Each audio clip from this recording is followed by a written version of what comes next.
World cup के पहले match के लिए पाकिस्तान की प्लेइंग 11 सामने आ गई है। दो बड़े खिलाड़ियों के ऊपर तलवार लट गई। कौन बाहर होगा, कौन बेंच पे होगा, कौन से नए यंगस्टर को मौका देने के लिए किसके ऊपर छुरी फिर सकती है, बड़ी खबर है। आगा जी ने सब कुछ बता दिया। वो वन डाउन पे क्यों आते हैं ये तक भी उन्होंने बता दिया। और इसके बाद आपको बताएंगे कि पाकिस्तान के कौन से फास्ट बॉलर के साथ और कौन से स्पिनर्स के साथ पाकिस्तान जो है वो जा सकता है। पहले T20 के अंदर ओपनिंग मैच होगा। और इसके अलावा ये भी आपको बताएंगे कि जो इंडिया से बाइकआउट है उसका क्या बने। अस्सलाम वालेकुम दोस्तों, मैं अखलाक सालिक आपके साथ 94 स्पोर्ट्स नेटवर्क पर आपको खुश आमदीद कहता हूँ। नाज़रीन, आप देख रहे हैं हमारा यूट्यूब और फेसबुक चैनल। आगे बढ़ने से पहले आपसे दरख्वास्त है, अगर आपने चैनल को अभी तक सब्सक्राइब नहीं किया तो चैनल को सब्सक्राइब कर लीजिए और बेल आइकन को दबा लीजिए ताकि हमारी आने वाली हर वीडियो आप तक बर वक्त पहुंच सके। यहाँ पर आपको बहुत सी इनसाइड स्टोरीज भी मिलेगी।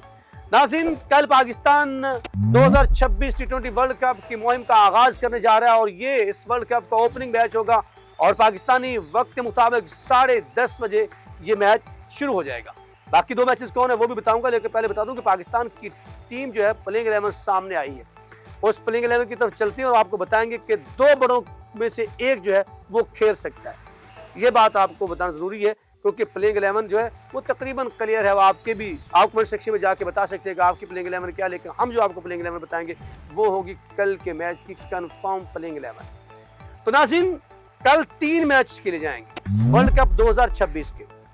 पहला मैच जो है वो पाकिस्तान और नेदरलैंड, जिसे आप हॉलैंड भी कहते हैं, पाकिस्तान हॉलैंड के दरमियान होगा और पाकिस्तानी वक्त के मुताबिक 10:30 बजे ये मैच शुरू होगा। दूसरा मैच वेस्ट इंडीज और स्कॉटलैंड के दरमियान खेला जाएगा और ये मैच भी इंडिया के अंदर है। उसके बाद तीसरा मैच जो है वो मेजबान इंडिया और USA अमेरिका के दरमियान खेला जाएगा। अमेरिका ने कल जो वार्म अप मैच है उसके अंदर बहुत उम्दा परफॉर्म किया है। 208 के ताक़ुब के अंदर वो 201 रन बनाए, उन्होंने 8 खिलाड़ी उनके आउट हुए हैं।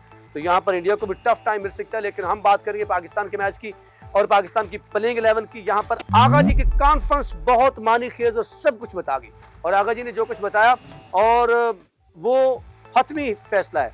उनसे सवाल किया गया। नाज़रीन, प्लेइंग 11 की तरफ आते हैं, आपको गिनवा दूंगा कौन कौन से 11 खिलाड़ी हैं। उनसे सवाल किया गया कि आप क्या समझते हैं कि ख्वाजा नाफी को टीम के अंदर होना चाहिए। ये जो है ये बहुत सा अवामी रद्द अमल भी है। पाकिस्तानी चाहते हैं कि प्लेइंग 11 का हिस्सा होना चाहिए और आपको पता है कि ख्वाजा नाफी के ऊपर अब रलाय करना भी शुरू कर दिया। बहुत अच्छा उन्होंने जो है वो स्टार्ट दिया अपने दोनों पहले T20 के अंदर। तो उन्होंने कहा कि ये कोई, उनके अल्फाज थे कि ये कोई दीवार के ऊपर लिखा हुआ नहीं है कि जो इन्होंने खेलना है। इसमें कोई भी सीनियर फौजी के बारे में सवाल किया गया ना कि फौजी की परफॉर्मेंस नहीं है, मैं फ़खर ज़मान की बात कर रहा हूँ, और बाबर आजम को लेकर और सवाल किया गया। साफी ने सवाल ये किया था कि कहा जा रहा है कि फ़खर ज़मान और बाबर आजम जब दोनों खेलते हैं तो वो एक नौजवान खिलाड़ी की जो है, और बात नौजवान कौन सा खिलाड़ी जिसकी बात कर रहे थे, ख्वाजा नाफे की, कि उसकी जगह जो है वो मारते हैं। तो फिर इसके ऊपर बड़ा उन्होंने वाज़ेह जो है वो जवाब दिया। आगा सलमान ने कहा, पाकिस्तानी कप्तान ने, कि ये को दीवार पे लिखा हुआ कि बाबर या फ़खर ज़मान ने या किसी ने खेलना है। जो पाकिस्तान के लिए बेहतर होगा वो ही पाकिस्तान इन 15 में से कोई भी खिला सकता है। उन्होंने कहा है, उन्होंने कहा ये 15 के 15 जो खेलने आए ये तमाम अहलियत रखते हैं कि इस कैपेबिलिटी उनके अंदर मौजूद है कि वो प्लेइंग 11 का हिस्सा हो सकते हैं। तो लिहाजा जब ये बात की है तो उसका मतलब ये हुआ कि या तो फ़खर ज़मान जो है या फिर बाबर आजम जो है, उन दोनों में से एक बेंच पे होगा। लेकिन अगर यहाँ पे बात की जाए तो आखिरी मैच के अंदर बाबर आजम ने जो थी वो 50 स्कोर की थी। बाबर आजम ने नॉट आउट करते हुए जब ऑस्ट्रेलिया के खिलाफ लाहौर के अंदर, गो कि उसके ऊपर कुछ सहाफ़ियों को अभी भी एतराज़ है, कुछ नाक़दीन को अभी भी एतराज़ है, लेकिन बाबर आजम की वो 50 और पाकिस्तान 200 प्लस रन ऑस्ट्रेलिया के खिलाफ एक रिकॉर्ड साज तारीख में पहली दफ़ा 200 रन किए थे। क्योंकि जो है वो साइम अयूब की 50 और बाबर आजम की 50 तकरीबन 6 बॉल्स का फ़र्क था, लेकिन बाबर आजम की 50 जो तनकीद का निशाना बनती रही। तो अगर फ़खर ज़मान देखा जाए तो फ़खर ज़मान ने पाकिस्तान के लिए 10 साल सर्विसेज हैं उनकी, और उधर से देखा जाए तो बाबर आजम भी सेम 10 साल सर्विसेज है। और कहा है आगा जी ने कि दोनों की बड़ी सर्विसेज हैं, बड़ा प्लेयर है। अगर ODI को और T20 को देखा जाए तो बड़ी सर्विसेज हैं सलमान की, फ़खर ज़मान की, फौजी की जिसे आप कहते हैं। दूसरी तरफ बाबर आजम का उन्होंने कहा कि नो डाउट बहुत बड़ा प्लेयर है और उसकी अपनी क्लास है और वो भी पाकिस्तान के लिए 10 साल उसकी सर्विसेज हैं। लेकिन देखना यह कि टीम के लिए कौन बेहतर है। अगर फ़खर को बाहर बिठाना पड़ा तो फ़खर को बाहर बिठा के ख्वाजा नाफी को मौका दिया जा सकता है, लेकिन जो है उन्होंने वाज़ेह तो नहीं बताना था। अभी तो वो प्लेइंग 11 पाकिस्तान कल अनाउंस करेगा बाकायदा मैच से पहले, लेकिन यहाँ पर जो है इन चीज़ों से जो है ना वो अंदाज़ा लगा लिया गया कि कल फ़खर ज़मान जो है वो बैठ सकते हैं। बाबर आजम के ऊपर फ़िलहाल नहीं करेंगे क्योंकि उनकी परफॉर्मेंस बेहतर है और फ़खर ज़मान जो आउट ऑफ फॉर्म है, तो इस वजह से बाबर आजम को खिलाएंगे। अगर बाबर आजम पहले 2 मैचेस के अंदर 3 के अंदर स्ट्रगल करते हुए दिखाई दिए जो आपका सुपर हिट होगा, तो आप देखेंगे कि वहां पर बाबर आजम भी बेंच पे बैठ सकते हैं, जिस तरह से आज सलमान अली आगा ने कहा है। और अगर मैं यहाँ पे कहूँ तो जिसके ऊपर माइक हैसन बहुत तकिया रखते हैं, राणा साहब से मुराद मेरी राणा फ़हीम अशरफ है, वो भी कल प्लेइंग 11 का हिस्सा मुझे 50-50 दिखाई देते हैं, क्योंकि पाकिस्तान 2 स्पेशलिस्ट फास्ट बॉलर के साथ जो है वो मैदान में उतरेगा और पाकिस्तान जो है 2 स्पिनर्स के साथ, शादाब खान जो ऑलराउंडर स्पिनर होंगे, फिर इब्रार अहमद है और मोहम्मद नवाज ऑलराउंडर के तौर पर जो है वो टीम के अंदर होगा। आपको पता है कि मोहम्मद नवाज ने बहुत उम्दा परफॉर्म किया ऑस्ट्रेलिया के खिलाफ भी, उनकी ऑलराउंडर परफॉर्मेंस बहुत है। ऊपर से साइम अयूब भी बॉलिंग करती हैं, आपको पता है वो T20 में जो है वो ICC की रैंकिंग में फिर एक मरतबा उन्होंने सिकंदर रजा से जो है वो पहली पोजीशन छीन ली और नंबर 1 ICC के T20 के ऑलराउंडर बन गए। तो लिहाजा यहाँ पर ऊपर एक और सवाल भी है कि साहबजादा फरहान जो है, अगर आप देखते हैं साहबजादा फरहान ने जिस तरह फ्लॉप हुआ है ऑस्ट्रेलिया के खिलाफ, उनको बाहर बिठा दिया गया था तीसरे T20 के अंदर, तो लिहाजा यहाँ पर हो सकता है कि उनके ऊपर भी तलवार चल जाए।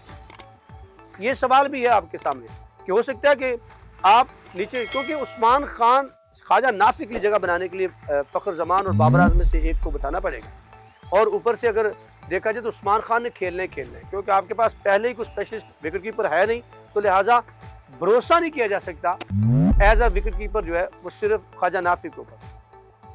तो यहाँ पर पाकिस्तान की प्लेइंग 11 के ऊपर आते हैं तो पाकिस्तान की टीम जो है वो दोनों ओपनर्स के साथ जाएगी, जिसकी तारीफें जो वे इंडियन करते हुए दिखाई देते हैं वो साइम अयूब और साहबजादा फरहान के साथ। और 1 डाउन की पोजीशन आज क्लियर कर दिया है आगा जी ने कि मैंने मेहनत की है, मैंने काम किया अपनी कुछ जोन्स के ऊपर। उन्होंने कहा मैं नंबर 1 जो है वो 1 डाउन के ऊपर खेलूंगा, लिहाजा उन्होंने नंबर 1 के ऊपर 1 डाउन वो खेलेंगे, 2 डाउन के ऊपर बाबर आजम खेलेंगे, 3 डाउन के ऊपर जो है वो आ जाएंगे फिर आपके उस्मान खान या ख्वाजा नाफे, दोनों होंगे। लेकिन सिचुएशन के मुताबिक अगर पाकिस्तान को जरूरत पड़ी कि उस्मान खान को जो है वो पहले भेजना पड़ता है या फिर ख्वाजा नाफी को वहां पर मारना पड़ता है, तो ख्वाजा नाफी पहले आएंगे, फिर उस्मान खान के बाद फिर आपकी जो फौज है ऑलराउंडर्स की वो शुरू हो जाएगी, उसमें दमाद भी आएंगे, फिर मोहम्मद नवाज आएगा, मोहम्मद नवाज के बाद शादाब खान आएगा। शादाब खान ने बहुत उम्दा परफॉर्म किया था पिछले आखिरी T20 के अंदर। फिर शादाब खान के बाद जो है वो आपका आ जाता है अपना शाहीन शाह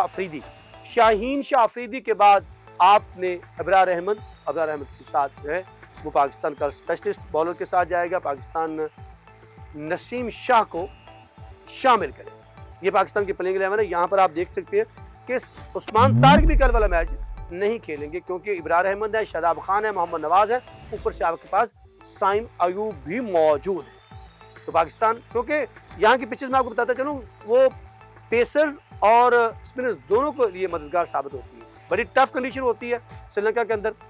लेट्स सी, देखते हैं कि पाकिस्तान किस तरह से करता है और आपके नज़दीक पाकिस्तान क्या बआसानी जीत जाएगा नीदरलैंड से, या पाकिस्तान को वहाँ पर टफ टाइम मिल सकता है। तो रिस्ट्रिक्शन आपके लिए वहाँ जाके अपने ख्यालात के इजहार कीजिएगा, अपनी प्लेइंग 11 भी लिखिएगा।